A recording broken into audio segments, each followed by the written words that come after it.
Ya, puji nama Tuhan.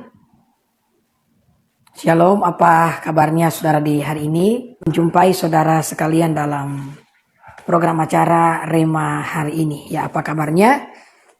Harapan saya semua saudara yang ada di luar sana tentunya dalam keadaan sehat ya. Puji Tuhan, mari bersama kita akan berdoa untuk firman Tuhan ini. Terima kasih Tuhan buat kesempatan yang kau berikan bagi kami. Kami kembali merenungkan firman-Mu. Engkau berkati perenungan ini menjadi kekuatan bagi setiap kami yang mendengarkannya. Dalam nama Yesus kami berdoa bersyukur, haleluya. Amin. Ya, kita akan melihat dalam Matius pasal yang ke-14. Dan kita akan membaca di ayat yang ke-15 dan ayat yang ke-16. Firman Tuhan, menjelang malam murid-muridnya datang kepadanya dan berkata, tempat ini sunyi dan hari sudah mulai malam. Suruhlah orang banyak itu pergi supaya mereka dapat membeli makanan di desa-desa. Tetapi Yesus berkata kepada mereka, tidak perlu mereka pergi, kamu harus memberi mereka makan. Ayat 17, jawab mereka, yang ada pada kami di sini hanya 5 roti dan 2 ekor ikan. Jadi saudara-saudara yang diberkati oleh Tuhan, Yesus berkata kepada murid-muridnya bahwa merekalah yang harus memberi orang banyak itu makan. Kemudian murid-muridnya berkata, guru, yang ada pada kami hanya 5 ketur roti dan 2 ekor ikan. Sehingga pada akhirnya Yesus pun berkata, oke, kalau begitu bawa kemari 5 ketur roti dan 2 ekor ikan tersebut. Saudara, kalau kita membaca Alkitab ya, semua mujizat itu diawali dari yang namanya keterbatasan. Diawali dari yang namanya kekurangan. Bahkan kalau kita membaca kisah di mana Yesus memberi makan 5.000 orang, itu diawali dengan sebuah keadaan di mana hari sudah mulai gelap, tempat ini sunyi, dan tidak ada orang yang menjual makanan. Ini berbicara tentang keterbatasan. Jadi Tuhan mengerjakan mujizat-mujizatnya di tengah keterbatasan. Jadi kalau kita mengalami keterbatasan yang kita miliki bukan sebagai alasan bagi kita untuk menyerah. Jangan jadikan keterbatasan sebagai halangan Bapak Ibu. Tapi jadikanlah keterbatasan sebagai batu loncatan. Amin. Jadikan setiap keterbatasan dalam kehidupan kita itu sebagai batu loncatan. Para pecundang biasanya akan menemukan 1001 macam alasan untuk menyerah. Betul ya? Sementara para pemenang dalam hidup, mereka akan selalu menemukan 1001 macam cara untuk terus berjuang. Jadi saudara ada di posisi mana? Para pecundang atau para pemenang nih? Saya berdoa biar setiap saudara bukan menjadi orang-orang, ya, bukan menjadi para pecundang, tapi para pemenang yang tidak menggunakan 1001 macam alasan untuk menyerah, tetapi akan mencari 1001 macam cara untuk terus berjuang di dalam kehidupan ini. Di Alkitab ada contoh saudara-saudara ya, orang yang menggunakan keterbatasan sebagai alasan bagi dia untuk tidak berusaha, untuk tidak berjuang. Jadi ada orang yang lumpuh. Alkitab mengatakan 38 tahun dia lumpuh dan dia ada di kolam Bethesda. Jadi kolam Bethesda itu diyakini menjadi tempat di mana malaikat akan berkunjung. Jadi ketika malaikat datang dan berkunjung, maka ya kolam yang ada di Bethesda itu akan mulai berbuih. Nah, ketika berbuih bukan panas, tetapi ya mungkin ya berbuih karena ada rongga-rongga di dalam tanah seperti itu ya, yang kemudian diyakini sebagai kehadiran daripada malaikat. Kemudian dikatakan bahwa siapapun yang masuk pertama kali di dalam kolam tersebut maka akan mengalami kesembuhan. Ya, itu keyakinan orang-orang yang ada di kolam Bethesda. Dan ada begitu banyak orang sakit di kolam Bethesda tersebut, termasuk orang yang lumpuh 38 tahun. Nah, maka Yesus pun datang ke kolam tersebut di mana ada orang sakit itu, orang lumpuh. Ya luar biasa ya, Yesus bukan mencari orang yang sakit ringan, sakit flu, sakit batuk ya. Tapi yang Yesus cari orang yang sakit 38 tahun loh. Hal ini membuktikan bahwa kuasa Tuhan itu Bapak Ibu jauh lebih besar daripada keterbatasan kita. Jauh lebih besar daripada kelemahan kita. Itulah sebabnya kita tidak boleh menjadikan keterbatasan sebagai halangan. Tidak boleh. Keterbatasan seharusnya harus jadi batu loncatan. Kenapa? Karena kita menyembah Tuhan yang jauh lebih besar daripada semua keterbatasan yang engkau miliki di dalam kehidupan. Itu yang perlu engkau ingat ya. Maka Yesus pun menghampiri orang lumpuh tersebut dan Yesus berkata, maukah engkau sembuh? Lucu ya. Ini pertanyaan yang bagi saya benar-benar lucu. Itu orang di kolam Bethesda, ya orang lumpuh itu, barang tentu dia ingin sembuh dong. Kenapa Yesus menanyakan hal yang sudah benar-benar kelihatan? Dia ada di kolam tersebut karena dia ingin mengalami yang namanya kesembuhan. Tapi kenapa Yesus tanya? Maukah engkau sembuh? Saudara, karena banyak di antara kita yang kadang-kadang tidak ingin mengalami pemulihan. Kadang-kadang banyak di antara kita yang tidak ingin mengalami sebuah kesembuhan. Dengan alasan kita masing-masing, saudara-saudara. Manusia itu makhluk yang benar-benar kompleks dan rumit. Kadang-kadang menggunakan berbagai macam kelemahan di dalam dirinya untuk mendapatkan sebuah keuntungan, kan? Banyak loh dalam hidup ini orang yang tidak ingin sembuh dari penyakitnya. Saya bukan hanya bicara soal penyakit fisik ya. Ini bicara soal berbagai macam kekurangan dan keterbatasan. Kenapa dia tidak mau sembuh? Karena dari keterbatasan yang dia punya itu, dari kelemahan yang dia punya itu, dia mendapatkan begitu banyak keuntungan. Hari-hari ini ada begitu banyak pengemis yang ditangkap oleh polisi. Kenapa? Karena penghasilan mereka selama setahun itu bisa miliaran, saudara. Bayangkan pengemis penghasilan selama setahun itu miliaran loh. Ya, itulah sebabnya mereka selamanya ingin menjadi pengemis. Ya, berapa banyak di antara kita yang mengaku sebagai orang miskin karena berusaha dapat BLT dari pemerintah? Betul enggak? Ya. Bahkan beberapa penerima BLT itu mungkin tidak layak ya mendapatkan BLT, saudara-saudara. Tetapi berbondong-bondong mengajukan diri ke RT sebagai warga negara yang kurang mampu. Padahal mereka mampu, tapi mereka pura-pura tidak mampu supaya dapat. Maka jawaban daripada orang. Ya, jadi Yesus tanya ya. Jadi mohon maaf ini kalau jaringan ya kurang mampu ini ya. Tapi tenang saja, saya pasti akan melanjutkan khotbah saya Bapak Ibu. Jadi Yesus tanya nih, mau enggak kamu sembuh? Dan tahu enggak jawaban daripada orang lumpuh itu? Dia bilang begini. Ya, tidak ada yang mau menolong saya. Ketika air itu berbuih, ketika saya ingin masuk dan mengalami kesembuhan, orang lain telah mendahului saya. Saya lumpuh seperti ini karena tidak ada orang yang mau menolong saya. Nah, ini contoh loh dari orang-orang yang menggunakan keterbatasan mereka sebagai alasan bagi mereka untuk tidak mau berjuang dan berupaya. Kita tidak boleh demikian. Saudara, sekali lagi keterbatasan itu bukan halangan.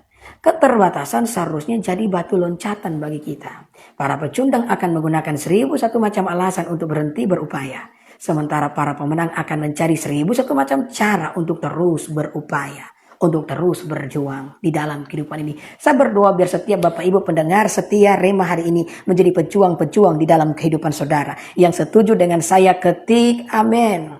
Haleluya. Ya. Coba perhatikan dengan yang namanya Sakeus. Puji Tuhan. Sakeus itu saudara orang yang pendek badannya. Kata Alkitab, udah pendek badannya dia juga mau ingin ketemu dengan Yesus. Satu kali dia dengar Yesus datang ke tempatnya ke Yeriko. Dan inilah mungkin kesempatan satu-satunya yang dimiliki oleh Sakeus untuk bertemu dengan Yesus. Betul ya? Maka apa yang terjadi Bapak Ibu yang diberkati oleh Tuhan? Ya. Sakeus itu berlari-lari. Dia ingin ketemu dengan Yesus sampai di mana Yesus berada. Ya, rasanya Sakeus sudah terlambat. Kenapa? Karena Yesus itu dikelilingi oleh orang banyak. Puji Tuhan ya. Yesus itu banyak pengikutnya, saudara-saudara. Meskipun dia tidak punya media sosial seperti zaman sekarang, ya kan? Di mana-mana Yesus selalu menarik perhatian banyak orang. Maka ada yang mengatakan kepada saya kemarin waktu saya posting, ya postingan mengenai keberhasilan Yesus. Yesus itu berhasil sebagai guru yang maha agung. Dibandingkan dengan Plato, dibandingkan dengan Sokrates, dibandingkan dengan Aristoteles. Itu para filsuf-filsuf zaman dahulu yang memberikan dampak terhadap zaman modern. Tetapi meskipun filsuf-filsuf hebat ini digabung menjadi satu, mereka tidak bisa menyaingi Yesus. Yesus adalah guru yang maha agung yang paling berhasil. Nah, ketika saya upload begitu, tiba-tiba ada yang kasih komentar, ya kan? Saya senang juga ya dengan orang-orang yang kasih komentar, walaupun komentar-komentar negatif. Jadi buat Bapak Ibu, janganlah saudara berkecil hati ya dengan komentar-komentar negatif. Atau janganlah balas komentar makian dengan makian. Jangan, kita beda dengan mereka, jangan. Kalau perlu saudara memberkati mereka, biarkanlah mereka mewarnai komentar-komentar di setiap postingan-postingan pendeta Dede Dula, ya kan? Ya. Jadi ada yang bilang, oh mana mungkin Yesus itu berhasil, Yesus itu gagal. Kemudian saya pun berkata, kalau Yesus itu gagal, maka ya saya beritahu, Kristen tidak akan menjadi agama terbesar. Ya, agama terbesar di dunia itu adalah agama Kristen. Pendirinya adalah Yesus Kristus itu sendiri. Yesus Kristus tidak punya pasukan pada waktu dia ya melopori ya agama Kristen itu. Tidak punya pengikut, dia tidak punya kekuatan militer, tetapi penguasa yang paling hebat pada waktu itu Roma pada akhirnya tumbang dengan yang namanya kekristenan. Jadi kekristenan itu luar biasa. Yesus lebih kuat daripada apapun di dalam kehidupan ini, ya. Yang setuju dengan saya ketik amin, ya. Puji Tuhan. Saudara, maka ketika Sakeus sampai di tempat tersebut di mana ada kerumunan orang banyak. Ya. Maka ya Sakeus rasanya tidak berdaya ya untuk bisa bertemu dengan Yesus. Tapi kemudian kita mengatakan Sakeus tidak menyerah. Keterbatasan yang dia punya karena dia pendek tidak menjadi alasan bagi dia untuk oke lah saya pulang saja. Karena saya pun tidak akan ketemu dengan Yesus. Orang terlalu banyak sementara badan saya pendek. Bagaimana mungkin saya bisa melihat Yesus? Ya kan? Tetapi apa yang dilakukan oleh Sakeus? Sakeus melihat pohon dan dia naik pohon, saudara. Saya mau kasih tahu. Sakeus ini adalah pejabat pajak, saudara. Dia pejabat pajak loh. Tapi dia tidak menjaga image untuk bertemu dengan Yesus meskipun dia adalah seorang pegawai. Dia naik pohon loh. Dan kita mengatakan Yesus pun pada akhirnya bisa melihat Sakeus karena Sakeus lebih menonjol daripada orang banyak. Kenapa Sakeus menonjol? Karena walaupun badannya pendek, dia mau naik pohon. Maka pada akhirnya Yesus pun berkata kepada Sakeus, Sakeus turun. Karena saya mau menumpang makan di rumahmu. So Sakeus bersuka cita. Sampai di rumahnya Sakeus mengembalikan seluruh pajak yang dia ambil dengan hasil yang dengan cara yang tidak baik. Kemudian Yesus pun berkata di rumah ini terjadi yang namanya keselamatan. Jadi saudara sekali lagi ya jangan jadikan saudara-saudara keterbatasan kita sebagai alasan untuk menyerah. Jadikan itu sebagai batu loncatan untuk kita mengalami pertolongan dan kebaikan Tuhan di dalam kehidupan ini. Yang setuju dengan saya katakan amin. Haleluya. Haleluya. Puji Tuhan. Saudara, tidak ada orang dalam sejarah hidup yang namanya itu diingat sampai sekarang yang memiliki kehidupan yang mudah. Tidak. Semua tokoh-tokoh hebat yang dikenang dalam sejarah adalah orang-orang yang mampu mengatasi kesulitan di dalam kehidupan setiap mereka. Ya, setiap orang Bapak Ibu yang mengatasi kesulitan di dalam kehidupan ini, itu dipandang Tuhan sebagai orang-orang yang punya iman yang besar. Jadi kalau saudara punya keterbatasan, punya kekurangan, tapi saudara tetap berjuang dengan semuanya itu, maka Tuhan memandang saudara sebagai orang-orang yang beriman. Ada amin? Orang-orang yang beriman. Ya. Saudara ingat bagaimana ada 4 orang ya yang mengusung teman mereka yang lumpuh nih. Mereka bawa ini kepada Yesus kan. 4 orang ini semangat mereka mau bawa ya teman mereka yang lagi sakit. Jadi kalau punya teman tuh begini ya, kalau ada satu yang mengalami kekurangan, kita harus berbondong-bondong menolong dia. Jangan ada satu kekurangan teman kita jadi orang yang membicarakan kekurangannya. Tidak boleh. Anak Tuhan itu tidak boleh berbicara di belakang. Paling bagus bicara di depan, ya kan? Karena kita mengatakan teguran yang nyata-nyata lebih baik daripada kasih yang tersembunyi. Kalau saudara melihat kekurangan temanmu, jangan omong di belakang ya. Itu bukan anak Tuhan. Ngomong di depan, kasih tahu sama dia dengan cara yang baik tentu saja.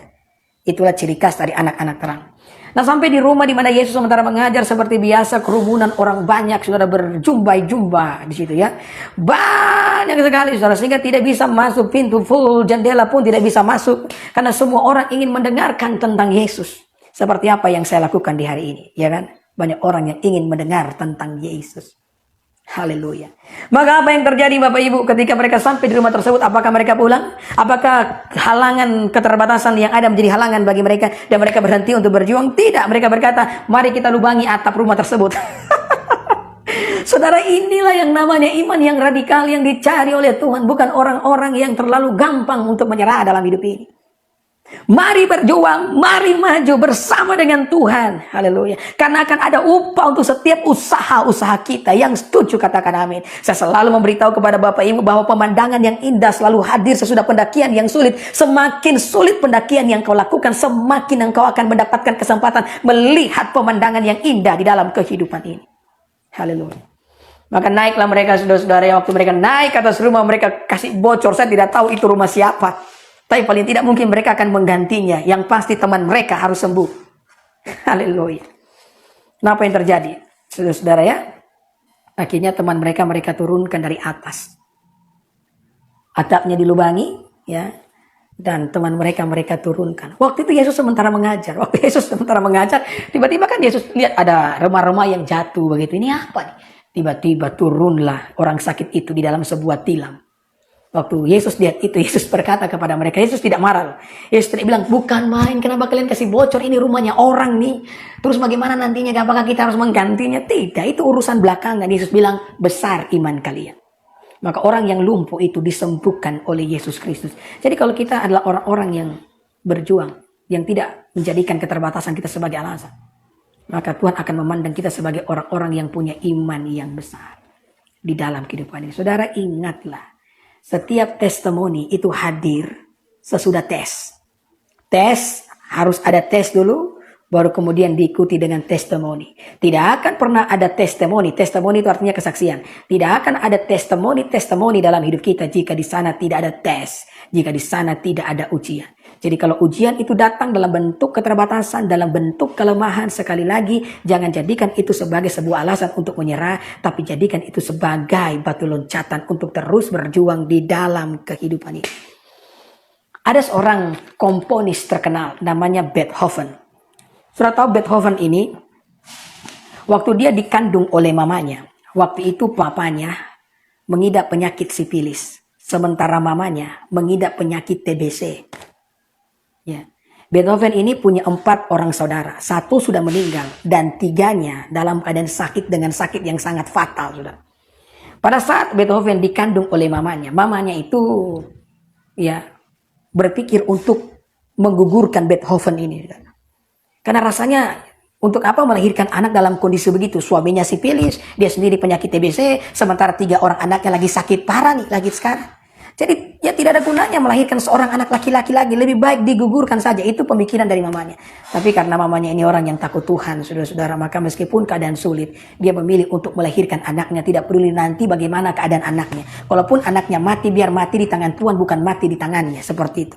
Jadi kita pun dalam menjalani hidup harus seperti itu. Meskipun keadaan sulit, kalaupun kita harus mengalami yang namanya kematian, biar kita mati di tangan Tuhan. Jangan mati di tangan kita sendiri ya. Saya kasih kesaksian bagaimana kemarin ada seorang bapak kan, membunuh anaknya sendiri. Kenapa? Karena anaknya cacat. Polisi tanya sambil nangis, dia bilang, "Pak polisi, saya adalah satu-satunya keluarga dari anak saya ini. Kalau saya mati duluan, bagaimana nasib anak saya, Pak?"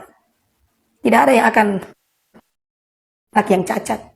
Anak yang cacat hanya akan jadi beban. Daripada saya mati duluan, lebih baik dia yang mati duluan. Ya, ini sebenarnya kalimat yang lahir dari orang yang putus asa. Saudara, jangan bunuh diri atau jangan main. Ya. Kalaupun kita harus mati, biar kita mati di tangan Tuhan. Jangan mati di tangan kita sendiri. Dan saya yakin percaya, kalau saudara mau menjalani hidupmu, Tuhan pasti akan buka jalan. Dan apa yang terjadi? Ketika dia terlahir ke dalam dunia, untung mamanya tidak aborsi dia. Kalau tidak, dunia tidak akan pernah melihat seorang komponis terkenal yang bernama Beethoven. Jadi saudara-saudara ini berkati oleh Tuhan. Sekali lagi, keterbatasan adalah awal di mana Tuhan melakukan mujizat. Semua mujizat dalam Alkitab yang dilakukan oleh Yesus diawali dengan keterbatasan. Bahkan ketika Yesus hendak memberi makan 5.000 orang, itu hanya diawali dengan 5 katur roti dan 2 ekor ikan. Maka jangan berhenti, jangan menyerah. Kalau engkau punya keterbatasan hari ini, tetaplah berjuang dalam kehidupan saudara, karena Tuhan yang baik itu menyertai setiap kita. Haleluya, haleluya. Amin, amin, amin, amin. Puji Tuhan. Oke, haleluya. Sekarang saya mau baca komentar dulu ya. Saya mau lihat ini orang-orang yang komentar. Puji Tuhan.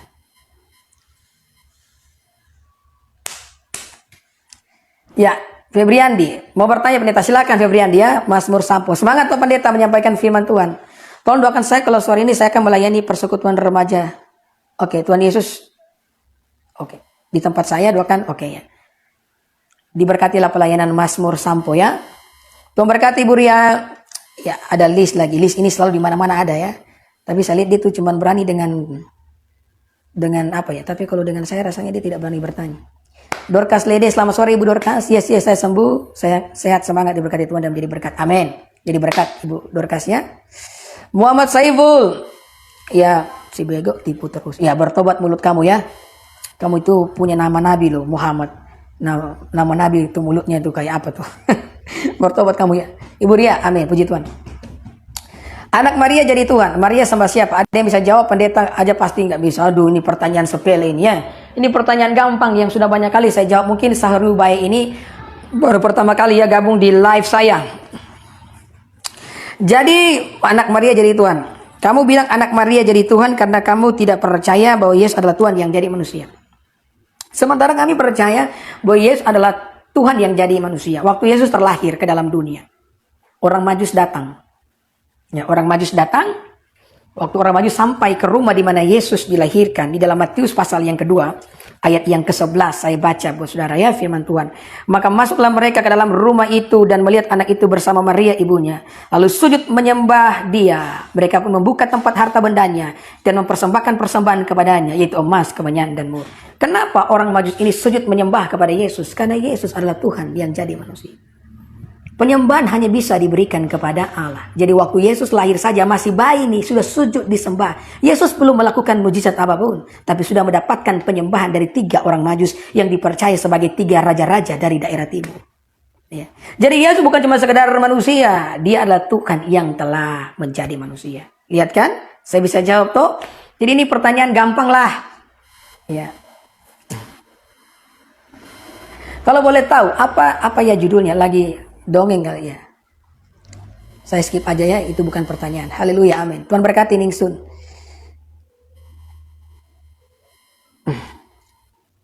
Muhammad, kamu bertobat ya. Oke, saya lihat nih. Brandon, tunjukkan ilmumu.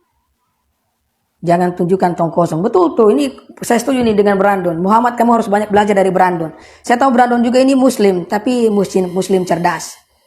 Ya kan? Di saat ada gempa dan tsunami besar, Tuhan Yesus kemana? Katanya juru selamat. Maksudnya, di saat gempa dan tsunami, Tuhan Yesus kemana? Waktu gempa dan tsunami di Aceh, banyak loh korban Aceh. Kalau kamu mengerti maksud saya ya. Tapi saya skip saja nih pertanyaannya. Saya mau bilang korban paling banyak. Ya sudahlah. Saya mau ngomong juga tidak baik rasanya.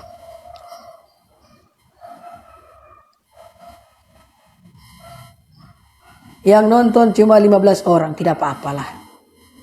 No problem, is okay. Saya jadi berkat, saya sudah sangat bersyukur ya. Kalau pendeta menyembah Tuhan Yesus, harusnya pendeta nggak pakai baju lah. Seperti itu. Oh, nyata sekarang ternyata Andi Firdaus ini hanyalah bocil ya. Ini komentar-komentar bocil ini. Jadi sekarang saya skip saja ya pertanyaan dari Firdaus. Bocil tuh. Saya Muslim, oke. Bantu bertanya. Maria menyembah Yesus. Ya betul, Maria menyembah Yesus. Jadi waktu Yesus naik ke surga, maka Maria berkumpul bersama dengan murid-murid yang lain menyembah Yesus. Ya. Waktu Yesus hilang di Yerusalem dalam sebuah perayaan yang biasa dilakukan oleh orang Yahudi. Jadi Maria dan Yusuf suaminya datang kembali kan dan mencari Yesus selama 2 hari. Akhirnya mereka ketemu Yesus sementara adu tanya jawab dengan para alim ulama. Para alim ulama itu terkesima dengan kepintaran yang dimiliki oleh Yesus. Padahal Yesus baru berusia 12 tahun itu. Akhirnya Maria menjadi marah dan berkata kepada Yesus, dari mana saja kamu? Kamu telah membuat kami menjadi khawatir. Kami cari kamu sepanjang jalan selama 2 hari. Dan Yesus pun berkata kepada Maria, kenapa kamu marah? Bukankah aku harus berada di rumah Bapakku? Mendengar itu Maria mengerti maksud perkataan Yesus. Ketika Yesus berkata di rumah Bapakku, Yesus sementara berkata bahwa Allah adalah Bapaknya dan dia adalah anaknya, yang berarti Yesus adalah anak Allah. Jadi saya yakin, saya percaya Maria tahu bahwa Yesus adalah anak Allah yang telah datang ke dalam dunia. Seperti itu. Lalu kenapa Maria marah kepada Yesus? Kalau Maria tahu bahwa dia adalah anak Allah, dia marah dalam kemanusiaannya kan? Itu saja yang perlu kita mengerti dan pahami. Seperti itu.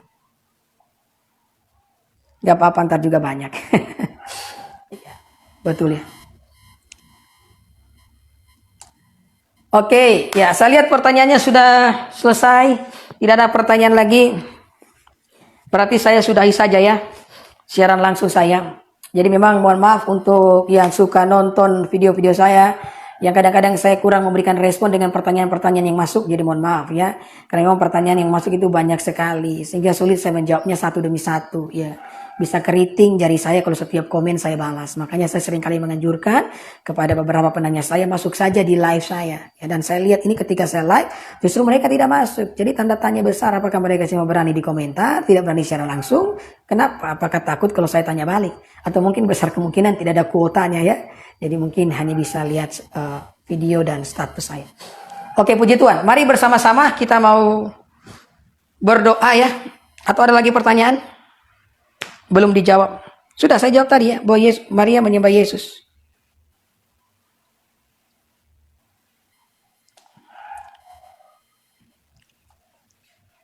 Kalau ada pertanyaan lanjutan silakan. Biasanya ada pertanyaan lanjutan ya.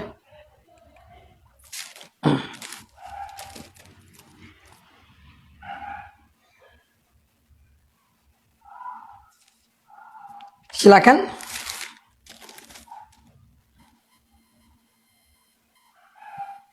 Ya, pertanyaan tadi apa? Maria menyembah Yesus kan? Ya, Maria menyembah Yesus.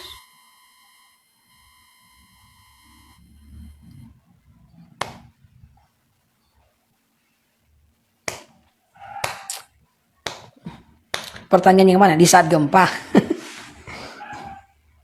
Saya mau tanya, waktu gempa tsunami yang paling banyak korban siapa? Ayo. Ayo. Ini sesuai dengan pertanyaan. Di Aceh itu yang paling banyak agamanya apa sih?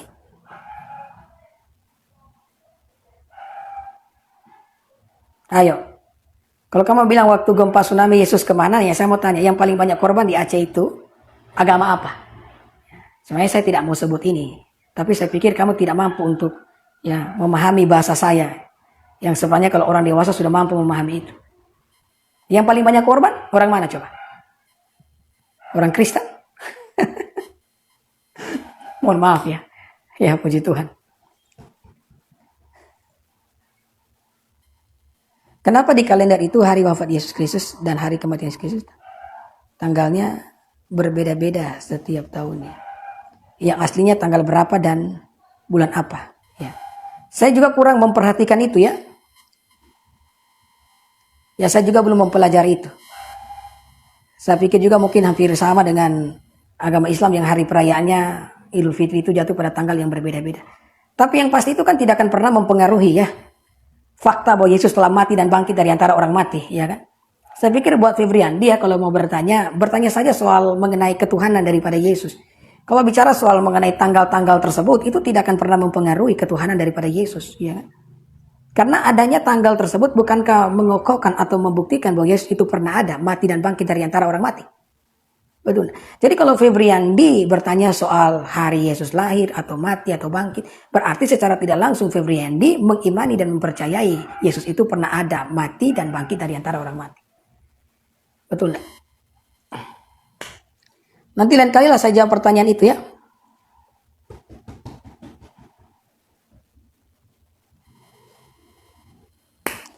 Adi oi, mulut kamu tuh bertobat saja. Agama Islam tidak pernah berbeda-beda. Ya setahu saya kalau hari Idul Fitri itu tidak jatuh pada tanggal yang sama dari tahun ke tahun ya. Betul enggak?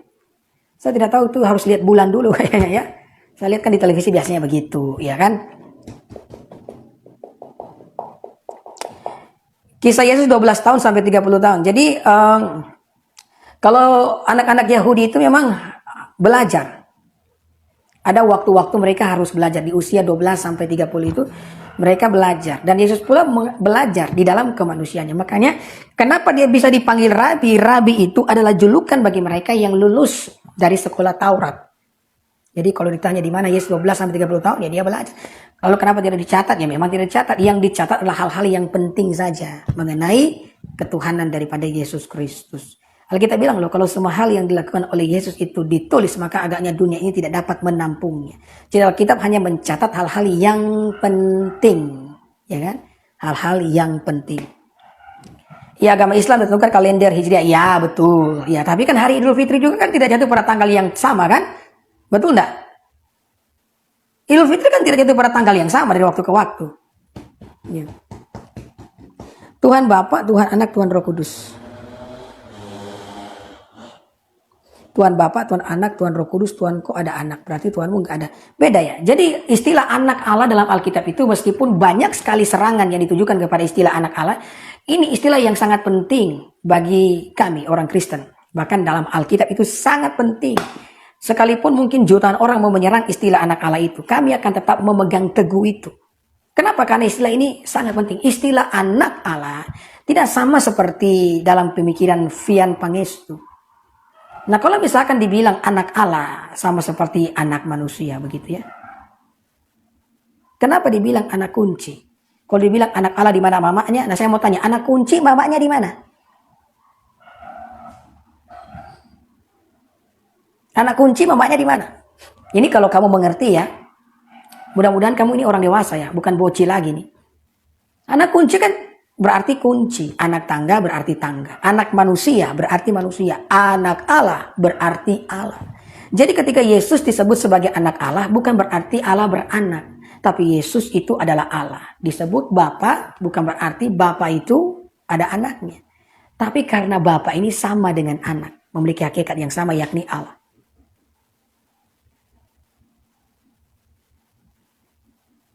Ya. Idul Fitri pada tanggal 1 Syawal, Idul Adha ya. Jadi kalau Lebaran itu kan jatuh pada tanggal yang berbeda-beda. Yang saya tahu begitu. Dan memang begitu kan.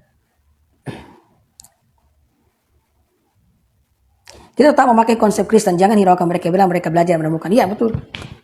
Jadi anak Allah itu bukan berarti Allah beranak. Jadi saya tuh seringkali rasa lucu ya. Orang yang ngotot bilang, masa orang Kristen Allahnya beranak? Saya bilang, yang bilang Allah orang Kristen beranak siapa? Kami tidak pernah mengatakan bahwa Allah itu beranak. Aduh, itu fitnah. Dan lebih luar biasanya lagi kalau fitnah ini tertulis di dalam kitab suci loh. Mengerikan sekali kalau ada fitnah, kemudian fitnah ditulis di dalam kitab suci. Mengerikan.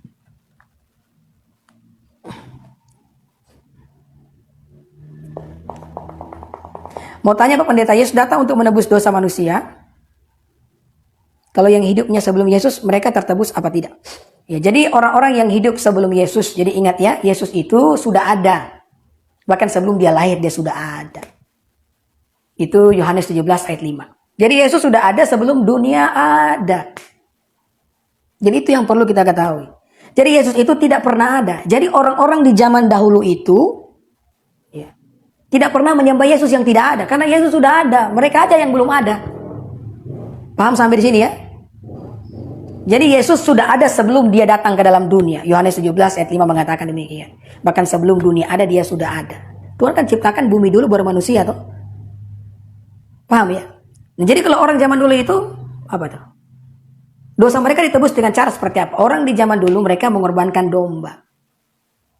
Ya, darah domba ini yang menjadi tebusan bagi mereka. Nah, tebusan darah domba ini adalah bayangan daripada Yesus yang akan datang. Ya. Jadi orang-orang yang hidup di zaman sebelum Yesus lahir ke dalam dunia, mereka beriman melalui pengorbanan darah anak domba, ya, sambil percaya dengan pengorbanan Kristus Yesus. Ya. Jadi mereka beriman kepada Kristus yang akan datang, maksud saya, melalui pengorbanan darah anak domba. Ya, sementara kita di hari ini beriman kepada Yesus yang telah datang. Kalau saya hari ini beriman kepada Yesus yang telah datang 2000 tahun yang lalu, orang-orang di zaman dulu sebelum Yesus lahir beriman kepada Yesus yang akan datang melalui korban-korban penebusan itu. Karena kita mengatakan ketika di Injil Yohanes, ketika Yohanes lihat Yesus, Yohanes berkata, inilah anak domba Allah yang menebus dosa manusia. Jadi anak domba dalam perjanjian lama itu hanyalah bayangan daripada Yesus yang menggenapi dalam perjanjian baru. Seperti itu.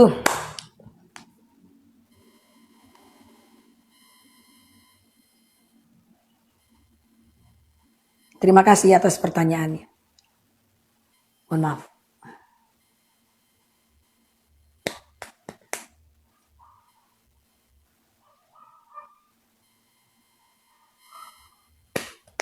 Yesus bukan anak Allah. Saya skip ya, sudah saya jawab itu. Yesus itu Tuhan atau Nabi. Dalilnya apa? Bagaimana pula dengan Yohanes 17 ayat 3? Ya, Yohanes 17 ayat 3 ini banyak ditanyakan ya. Oke, saya buka saja ya. Karena ini ada yang bertanya. Sebenarnya pertanyaan ini sudah saya jawab berkali-kali. Ayat 3. Inilah hidup yang kekal. Itu yaitu bahwa mereka mengenal engkau satu-satunya Allah yang benar. Dan mengenal Yesus Kristus yang telah engkau utus.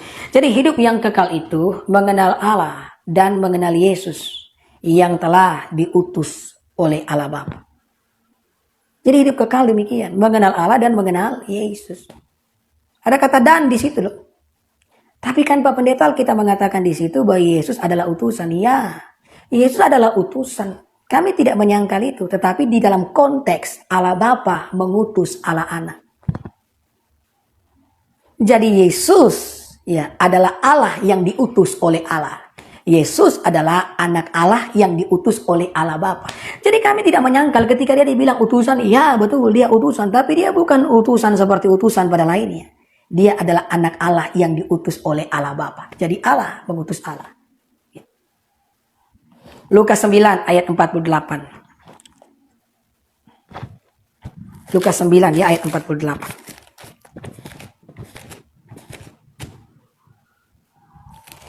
Firman Tuhan. Dan berkata kepada mereka, barang siapa menyambut anak ini di dalam namaku, ia menyambut aku. Dan barang siapa menyambut aku, ia menyambut dia.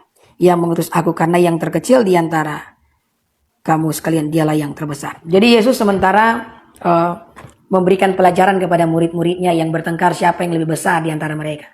Kemudian Yesus mengambil seorang anak kecil, menaruh di tengah-tengah, dan Yesus berkata, kalau kamu jadi sama seperti anak kecil ini, kamu akan menjadi orang besar. Yesus bilang, kalau kamu menyambut anak ini di dalam namaku, ia menyambut aku. Dan merasa menyambut aku, ia menyambut dia yang mengutus aku. Nah, jadi kalau kata mengutus, saya sudah jelaskan tadi kan. Nah, Yesus bilang, kalau kamu menyambut aku, kamu menyambut Allah Bapa. Kenapa? Karena Yesus dan Bapa itu satu. Makanya kami menyebutnya Tritunggal. Bapa bukan Yesus, Yesus bukan Bapa, tapi mereka satu di dalam keesahan mereka. Tidak dapat dipisahkan. Kalau kamu menyambut Bapa, kamu menyambut Yesus. Menyambut Yesus sama seperti menyambut Bapa. Seperti itu. Dan Matius 21 ayat 11. Oke ya, Matius 21 ayat 11.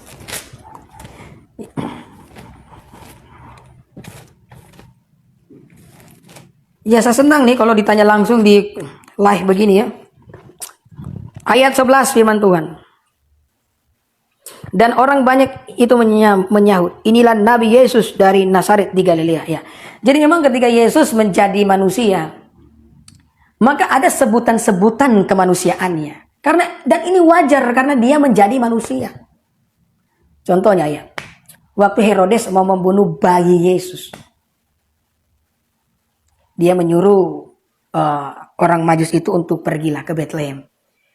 Herodes mengumpulkan para imam kepala ahli Taurat bangsa Yahudi, dan dia mencari tahu di mana lokasi persis kelahiran daripada Sang Mesias, dan mereka memberitahu di Bethlehem di tanah Yudea. Maka akhirnya disuruhlah orang Majus itu yang bertanya-tanya di mana kelahiran sang raja Yahudi itu. Maka waktu sampai di sana, ya Herodes sudah ngomong, kalau menemukan bayi Yesus kasih tahu sama saya, karena saya juga mau sujud menyembah dia. Padahal Herodes punya rencana mau membunuh bayi Yesus, ya kan? Maka ketika saudara-saudara ya orang Yahudi, orang Majus sampai di situ, mereka menyembah Yesus, ya kan? Mereka kasih persembahan, mereka pulang menggunakan jalan lain karena mereka diingatkan dalam mimpi oleh malaikat jangan kasih tahu sama Herodes. Malamnya Yusuf dapat mimpi. Malaikat bilang bawa anak ini ke Mesir karena Herodes semua membunuh dia. Nah, saya pikir begini. Ya, Allah kan Maha Kuasa ya. Kenapa Allah tidak membunuh saja Herodes pada waktu itu? Kenapa Yesus perlu disingkirkan ke Mesir, ya kan? Kemudian menunggu sampai Herodes mati, kemudian Yesus kembali ke Nazaret. Lah itulah cara Tuhan bekerja di dalam kehidupan manusia. Tuhan menggunakan caranya. Jadi ketika kita mengatakan ada sebutan Nabi kepada Yesus, itu sebutan kemanusiaannya karena dia menjadi manusia. Menjadi aneh dan awkward sekali kalau Allah hidup di tengah-tengah manusia, kemudian 100% dia menghidupi kealahannya. Itu tidak akan pernah bisa masuk akal, nonsense sama seorang manusia. Makanya dia punya gelar sebagai rabi, dia punya gelar sebagai nabi. Nah, gelar nabi dan rabi ini tidak berarti bahwa Yesus itu hanyalah manusia biasa. Nah, kalau dia disebut manusia hanya karena dia disebut sebagai nabi. Nah, manusia mana yang bisa mengampuni orang berdosa? Yesus mengampuni orang berdosa loh. Hanya Allah yang bisa mengampuni dosa. Nah, karena Yesus mengampuni dosa berarti dia adalah Allah. Jadi buat awal saja, jangan menggunakan istilah-istilah kemanusiaan Yesus untuk menentang ketuhanannya. Karena Alkitab juga menuliskan mengenai ketuhanannya. Ingat, Yesus itu sepenuhnya manusia. Makanya dia punya gelar-gelar kemanusiaan. Tetapi dia juga adalah Allah. Makanya dia bisa melakukan pekerjaan-pekerjaan Allah. Dia punya gelar-gelar Allah. Bahkan setan pun tahu. Dikatakan engkau yang kudus dari Allah. Coba kalau kamu bilang dia nabi. Hanya nabi. Nabi mana yang disebut yang kudus dari Allah? Tidak pernah ada nabi yang disebut sebagai yang kudus dari Allah selain Allah itu sendiri. Seperti itu. Maaf mau bertanya. Tidak apa-apa anak, silakan bertanya ya. Yang penting jangan caci maki lah. Caci maki nanti bikin malu agamamu sendiri. Kenapa Injil harus ada perjanjian lama, perjanjian baru? Jadi Injil itu tidak ada perjanjian lama, perjanjian baru ya. Injil itu cuma 4. Matius, Markus, Lukas, Yohanes. Itu Injil. Kalau Alkitab itu memang ada perjanjian lama, perjanjian baru. Kenapa harus ada perjanjian lama, perjanjian baru? Karena itu adalah satu bentuk keutuhan. Kitab Kejadian sampai Wahyu itu bentuk keutuhan. Kalau misalkan hanya ada perjanjian lamanya, tidak ada perjanjian barunya, jadi aneh. Kenapa? Karena dalam perjanjian lama itu banyak sekali menubuatkan tentang kedatangan Allah menjadi manusia ke dalam dunia. Itu dinubuatkan dalam perjanjian lama. Dan digenapi dalam perjanjian baru. Bayangkan kalau penggenapan dalam perjanjian barunya tidak ada, terus perjanjian lama ini menubuatkan tentang apa? Siapa? Ya kan? Maka harus ada perjanjian lama, perjanjian baru sebagai bentuk kesatuan. Seperti itu. Siapa nabi terakhir dalam agama Kristen? Yohanes, dia dianggap nabi terakhir. Siapakah rasul terakhir, murid-murid Yesus? Apakah perjanjian baru dalam satu kitab? Ini lama-lama nih Febriandi ini. Mengenai anak domba ya. Jadi dalam perjanjian lama itu, orang-orang mengalami penebusan dosa dengan cara bawa domba. Domba yang disembelih, darahnya dipercikan sebagai penghapus dosa. Jadi ini namanya konsep substitusi atau konsep pergantian yang sudah diperkenalkan jauh sebelum Yesus datang ke dalam dunia. Ya. Jadi memang sudah diperkenalkan terlebih dahulu dalam perjanjian lama supaya kita itu benar-benar tahulah ada yang namanya konsep pergantian. Nah, Yesus mati di kayu salib untuk menggantikan kita karena dialah anak domba Allah yang sesungguhnya. Dalilnya satu ayat saja dari sekian banyak ayat, Yohanes 3:16. Karena begitu besar kasih Allah akan dunia ini sehingga ia mengorbankan anaknya yang tunggal supaya setiap orang yang percaya kepadanya tidak binasa melainkan beroleh hidup yang kekal.